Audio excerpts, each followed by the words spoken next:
Veera Simha Reddy cinema చేసిన combination మళ్లీ sets మీదకు వెళ్తోందంటే ట్రేడ్ వర్గాల్లో అదో రకమైన ఆనందం. అంత క్రేజ్ ఉన్నా సరే ఓటీటీని దృష్టిలో పెట్టుకుని ఈ సినిమా బడ్జెట్ ని కుదించారన్నది ఇప్పుడు నిర్మాతలు డిస్కస్ చేసుకుంటున్న టాపిక్. ఈ పరిస్థితి బాలయ్య సినిమాకేనా? బాలయ్య మూవీకే కాదు, ఇప్పుడు సెట్స్ మీదున్న చాలా సినిమాలను ఓటీటీ వణికిస్తోంది.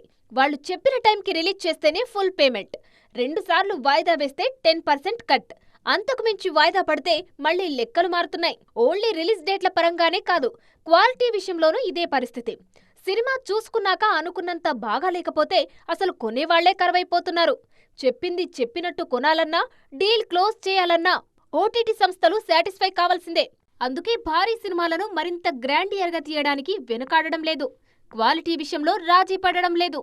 సెట్స్ మీద వృధా ఖర్చు కాకుండా రేపటి గురించి ఆలోచించి ఆచితూచి వ్యవహరిస్తున్నారు. పేపర్ మీద బడ్జెట్ కంట్రోల్ అనేది సినిమా ఇండస్ట్రీకి చాలా శ్రేయస్కరమంటున్నారు అనుభవజ్ఞులు.